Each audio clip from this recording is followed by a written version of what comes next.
بسم اللہ الرحمن الرحیم اللہم افتح علینا حکمتک وانشر علینا رحمتک یا ذا الجلال والاکرام۔ تو جی ناظرین، ریاض الصالحین کا آج ہم سبق نمبر 20 پڑھیں گے۔ باب الرؤیا وما یتعلق بہا، خواب اور اس کے متعلق جو چیزیں ہوں گی ان کے متعلق یہ باب ہوگا۔ رؤیا کہتے ہیں خواب کو۔ سب سے پہلے آیت مبارکہ ہے قال اللہ تعالی، اللہ تعالیٰ نے ارشاد فرمایا ومن آیاتہ، اور اس کی نشانیوں میں سے ہے منامکم، تمہارا سونا، باللیل والنہار، دن رات اور دن میں۔ آگے احادیث ہیں۔ وعن ابی ہریرہ رضی اللہ تعالی عنہ قال سمعت رسول اللہ صلی اللہ علیہ وآلہ وسلم یقول، فرماتے ہیں کہ حضرت ابو ہریرہ رضی اللہ تعالیٰ سے روایت ہے کہ میں نے نبی پاک صلی اللہ تعالیٰ علیہ وآلہ وسلم کو یہ فرماتے ہوئے سنا کہ لم یبق من النبوۃ الا المبشرات، کہ سرکار دو عالم صلی اللہ تعالیٰ علیہ وسلم نے فرمایا کہ نبوت میں سے کوئی چیز باقی نہیں رہی، الا المبشرات، مگر یہ کہ خوشخبریاں۔ جب یہ سرکار نے فرمایا تو صحابہ نے عرض کی یا رسول اللہ وما المبشرات، یہ خوشخبریاں کیا ہیں، مبشرات کیا چیزیں ہیں؟ سرکار نے فرمایا الرؤیا الصالحۃ، اچھے اور صالح جو خواب ہیں یہ مبشرات ہیں، یعنی خوشخبریاں ہیں۔ انہی سے پھر روایت ہے کہ سرکار نے فرمایا اذا اقترب الزمان، جب زمانہ قریب آ جائے گا، ٹھیک ہے، جب زمانہ قریب آ جائے گا یعنی قرب قیامت مراد ہے، تو پھر کیا ہوگا؟ فرمایا لم تقد رؤیا المؤمن تکذب، مومن کا جو خواب ہے وہ جھوٹا نہیں ہوگا۔ وَرُؤْيَا الْمُؤْمِنِ جُزْءٌ مِّن 46 جُزْءً مِّنَ النُّبُوَّةِ، نبوت کے جو 46 حصے ہیں تو 46 حصوں میں سے ایک حصہ یہ مومن کا اچھا خواب ہے۔ اچھا، اب بہت ہی ایک پیارا نسخہ میں بتایا جا رہا ہے کہ سب سے کسی مطلب خواب تو کئیوں کو آتے ہیں، تو خواب کن کا پورا ہوتا ہے، کن کا جو خواب ہے وہ سچا ہوتا ہے؟ تو آئیے اس وظیفے کو اپناتے ہیں اگر ہمارے اندر یہ وصف نہیں ہے۔ فرمایا اصدقکم رؤیا، استقو یہ اس میں تبدیل کا صیغہ ہے، سب سے زیادہ سچا تم میں سے خواب کس کا ہے؟ فرمایا اصدقکم حدیثا، جس کی سب سے زیادہ باتیں اچھی ہوں گی، سچی ہوں گی، یعنی جو بات کرنے میں سچا ہے، تو جس کی یہ عادت ہوگی، جس کی یہ زیادہ باتیں ہوں گی سچائی والی، تو مطلب جو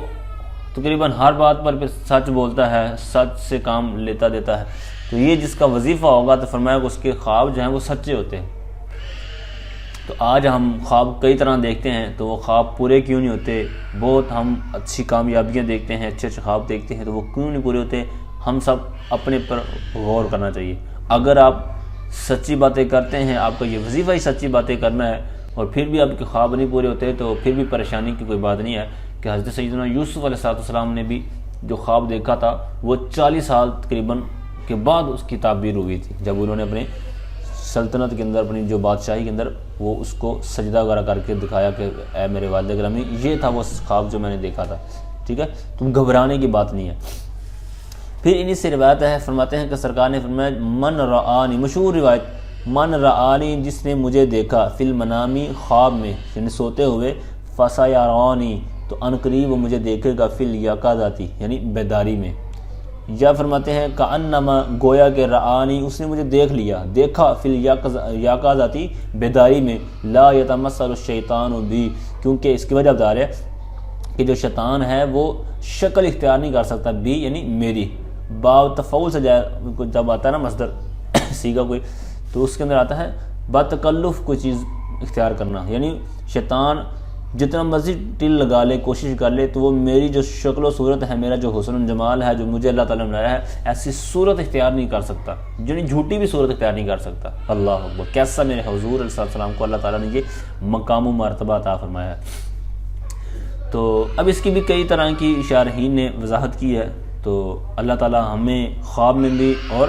بیداری میں بھی حضور صلی اللہ علیہ وسلم کا جلوہ نصیب فرمائے، اور کل بروز قیامت جنت الفردوس میں حضور علیہ السلام کا پڑوس نصیب فرمائے۔ آگے حضرت ابو سعید خدری رضی اللہ تعالیٰ عنہ سے روایت ہے، فرماتے ہیں کہ میں نے نبی پاک صلی اللہ تعالیٰ علیہ وسلم کو یہ فرماتے ہوئے سنا اذا رآ احدکم رؤیا یحبھا، جب تم میں سے کوئی ایک خواب دیکھے جس کو وہ پسند رکھتا ہے، یحبھا جس خواب کو وہ محبوب رکھتا ہے، پسند کرتا ہے، فإنما هي من اللہ تعالی، تو یہ اللہ تعالیٰ کی طرف سے ہے، اور اس پر وہ کیا کرے؟ اللہ تعالیٰ کی حمد کرے، وَلْيُحَدِّثْ بِهَا، اور اس کو آگے بیان کرے، ٹھیک ہے۔ وہ ایک روایت کے اندر آتا ہے فَلَا يُحَدِّثْ بِهَا إِلَّا مَن يُحِبُّ، مگر یہ کہ فرمایا کہ کسی کو بیان نہ کرے وہ خواب مگر یہ کہ جس کو یہ دوست رکھتا ہے، جس کو یہ پسند کرتا ہے کہ یار یہ میرا دوست ہے، یہ میرا پیارا ہے، تو شریعت کے ماتحت ہوتے ہوئے تو اس کو وہ آگے بیان کرے۔ یعنی دو روایتیں ہیں۔ آگے میں حکمت بیان کرتا ہوں اس کی، وَإِذَا رَأَىٰ غَيْرَ ذَلِكَ مِمَّا يَكْرَهُ، اگر اس کے علاوہ خواب دیکھتا ہے یعنی جس کو وہ پسند نہیں کرتا، فَإِنَّمَا هِيَ مِنَ الشَّيْطَانِ، تو یہ شیطان کی طرف سے ہے، تو اس پر کیا کرے؟ فَلْيَسْتَعِذْ، تو اس سے وہ پناہ چاہے، من شرها، یعنی اس خواب کا جو شر ہے، اس کا جو فتنہ پھیلنا ہے یا اس کا نقصان ہونا ہے، تو اس کے شر سے اللہ تعالیٰ کی پناہ مانگے کہ مولا کریم یہ جو میں نے خواب دیکھا، مثلا کسی کا نے دیکھ لیا کہ ہمارا گھر میں نقصان ہو گیا ہے، یا کوئی ہمارا مکان گر گیا ہے، یا کوئی فوت ہو گیا ہے، یا کاروبار میں کوئی نقصان خواب میں دیکھا، تو یہ شیطان کی طرف سے ہوتا ہے، اور اٹھے جب تو اس پر اللہ تعالیٰ سے پناہ مانگے کہ مولا کریم یہ میں نے جو خواب دیکھا ہے یہ ایسا نہ ہو، میرا بھی نہ ہو، کسی اور کا بھی نہ، ہمارے عزیز و کار میں سے کسی کا نہ ہو، تو اس طرح کی وہ دعائیں کرے۔ وَلَا يَذْكُرْهَا لِأَحَدٍ، اور یہ جو خواب اس نے دیکھا ہے یہ کسی کو بھی بیان نہ کرے، فَإِنَّهَا لَا تَضُرُّهُ، کیونکہ جب یہ ایسا کرے گا یعنی کسی کو نہیں بتائے گا تو اس کا نقصان نہیں ہوگا، یعنی یہ جو خواب اس نے برا دیکھا تو انشاءاللہ ویسا نہیں ہوگا۔ تو اب برا خواب دیکھا ہے تو کسی کو بھی نہیں بتانا، لِأَحَدٍ، کسی کو بھی نہیں بیان کرنا۔ تو اچھا خواب ہے تو وہ بتا سکتے ہیں، ٹھیک ہے، اس کی بھی وجہ بتائی کہ سب کو بتا سکتے ہیں، یا ایک روایت کے اندر رہتا ہے کہ جس کو یہ پسند رکھتا ہے اپنے محبوب کو، اپنا دوست ہے جو شریعت کے تحت، تو اس کو یہ بیان کر سکتا ہے۔ اب اس کی حکمت ایک یہ ہے کہ علماء فرماتے ہیں کہ جب بندہ خواب دیکھتا ہے، مطلب کوئی اس نے خواب دیکھا، تو اب مثال کے طور پر میں اپنے ساتھ والے کو بتاتا ہوں یا میں نے اس طرح خواب دیکھا ہے، تو اب اس کی تعبیر اپنی طرف، حالانکہ اس کو علم نہیں ہے کہ اس تعبیر کا، یہ خواب کا کیا مطلب ہے، اس کا کیا آگے ہونے والا ہے، تو وہ کیا دیتا ہے، مثلا تو کہتا ہے جناب تمہارے ساتھ یہ ہو جائے گا، یہ جو خواب نہ لگتا ہے کہ تمہارا فلاں نقصان ہو جائے گا، یہ ہو جائے گا، مطلب کوئی بھی وہ اپنی طرف سے منہ سے جملے نکال دیتا ہے، تو علماء فرماتے ہیں کہ ایسا بھی ہو جاتا ہے کہ جو سب سے پہلے تعبیر بتاتا ہے اسی طرح ہو جائے، ٹھیک ہے نا۔ تو یہ بچنا چاہیے، خواب اسی کو بتانا چاہیے کہ جو علم رکھتا ہوں، عالم دین ہو، استاد صاحب ہوں جو اس پر مہارت رکھتے ہوں، تو ان کو بیان کیا جائے اس مقصد کے لیے کہ میں اس کی تعبیر چاہوں۔ آج کل تو جھوٹے خواب بھی بیان کیے جاتے ہیں کہ میں نے یہ دیکھا، میں نے وہ دیکھا، ہنسی مذاق میں لگے ہوتے ہیں، جب ایک بندہ شروع کرتا ہے خواب تو دوسرا بھی شروع کر دیتا، تیسرا بھی شروع کرتا ہے، ایسے بس اپنی طرف چھوڑتے رہتے ہیں، تو یہ بہت ہی بری بات ہے۔ آگے حضرت ابو قتادہ رضی اللہ تعالیٰ عنہ سے روایت ہے، آپ فرماتے ہیں کہ رسول پاک صلی اللہ علیہ وآلہ وسلم نے ارشاد فرمایا، الرؤیا الصالحۃ،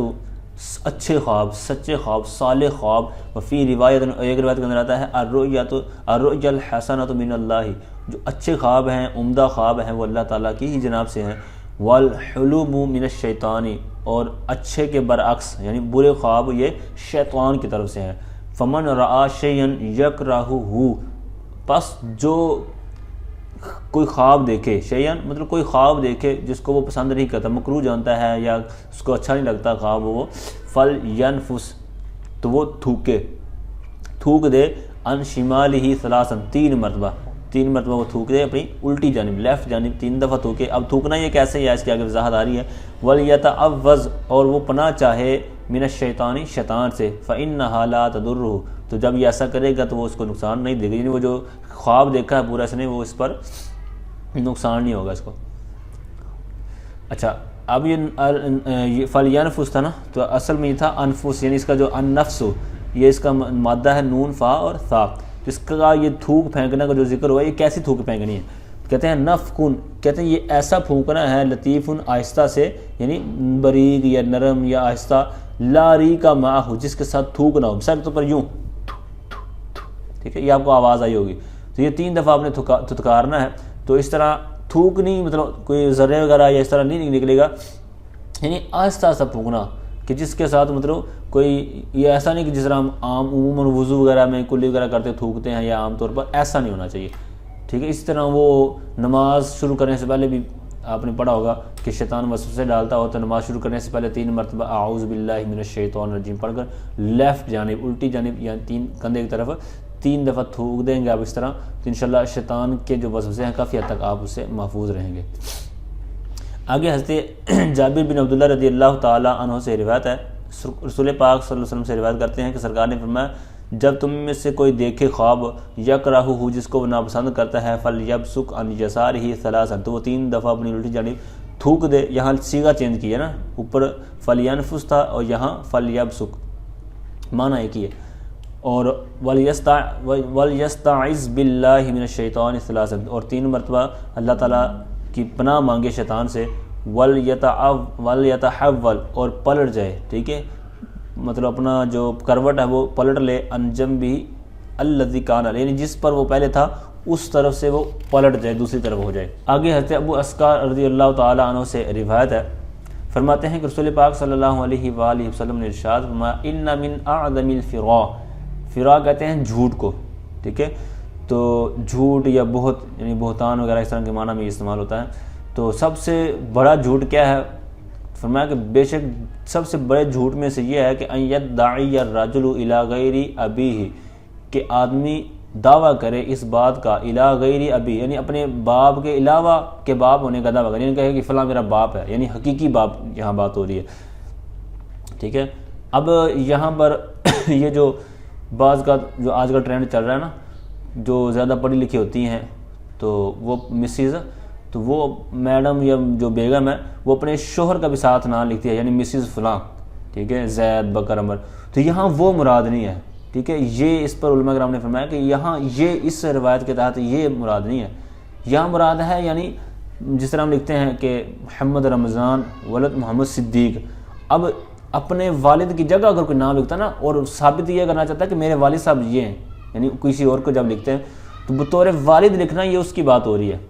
ٹھیک ہے. تو عرف میں جو پہچان کے طور پر یہ جو لکھتے ہیں نا عورتیں اپنے شوہر کا نام, تو یہ ویسے شہرت یا عرف کے لیے لکھتے ہیں, پہچان کے لیے, وگرنہ ولدیت کے طور پر اگر لکھتی ہے تو اس کے تحت آئے گا, لیکن عموماً ایسا نہیں ہوتا, ٹھیک ہے نا. آئی ڈی کارڈ وغیرہ پر وہ چینج ہی کرتے ہیں, والد کا نام لکھتے ہیں, شوہر کا نام نہیں لکھتے. اچھا, اور دیگر جو ہوتے ہیں نا لے پالک بچے, ٹھیک ہے, مثال کے طور پر کسی کا اولاد نہیں ہے, وہ کسی اپنے عزیز سے یا کسی سے اولاد مانگ لیتے ہیں, ٹھیک ہے, اس کی اولاد خود پالتے ہیں, تو لے اس کو بولتے ہیں لے پالک. تو اب بھی یہ جو اپنا نام لکھتے ہیں نا, اب یہ غلط ہوگا. یہ جو لے پالک لیا نا, کسی کا بچہ اپنے پاس لیا, گود لیا جس کو کہتے ہیں, کئی الفاظ اس کے لیے مستعمل ہوتے ہیں, تو اب اس کا نام لکھیں گے جس کا وہ بیٹا ہے. آپ نے کسی کا لکھ لیا, لے لیا ہے, تو یہ مراد نہیں ہوگا. آگے فرمایا او یری اینہ, یا وہ دعویٰ کرے ایسی چیز کا ما لم ترا جو اس نے نہیں دیکھی, یعنی کسی نے کوئی چیز دیکھی نہیں ہے تو وہ دعویٰ کرتے کہ میں جناب وہاں گیا تھا اور میں نے دیکھا تھا. یا یہ کہہ لیں, اس کو خواب پر معمول کر لیں, کیونکہ یہ جو سبق ہم پڑھ رہے ہیں وہ خواب کے تحت ہے, تو یہ خواب مراد لیں. یعنی کسی نے خواب دیکھا ہی نہیں ہے تو ایسے کہتا ہے پھر یار میں نے یہ خواب دیکھا ہے, میں نے وہ خواب دیکھا ہے. اور آخری بات فرمایا او یقول علی رسول اللہ صلی اللہ علیہ وسلم ما لم یقل, یا سرکار کے بارے میں ایسی بات کہے کہ جو سرکار نے نہیں فرمائی, یعنی ایسے اپنی طرف سے بات بنا دیتے ہیں کہ جناب سرکار نے فرمایا کہ یہ ہے وہ ہے. یعنی جس طرح یہ آج کل ہوتا ہے, نیا سال چڑھا ہے محرم کا, تو یہ کہتے ہیں جس نے یہ خبر چلائی, یہ 10 بندوں کو سینڈ کی یا خوشخبری سب سے پہلے سنائی تو اس کو جنت کی بشارت ہے. جس طرح بھی ربیع الاول شریف آنے والا ہے, تو اب یہ بھی میسج چلیں گے کہ جس نے سرکار نے فرمایا کہ جس نے سب سے پہلے اس مہینے کی خوشخبری دی اس کے لیے جنت واجب ہو جاتی ہے. تو ایسی کوئی باتیں نہیں ہیں, یہ جھوٹ ہے معاذ اللہ. تو یہ جو یہاں پر اس کا ٹھکانہ بتایا گیا ہے تو یہ سب سے بڑے گناہوں میں سے ہے, ٹھیک ہے. اس طرح کی اور بھی واحدات ہیں. اللہ تعالیٰ سے دعا ہے اللہ تعالیٰ ہمیں نبی پاک صلی اللہ علیہ وسلم کی جو تعلیمات ہیں ان پر عمل کرنے کی توفیق عنایت فرمائے. آمین بجاہ النبی الامین صلی اللہ تعالیٰ علیہ وآلہ وسلم.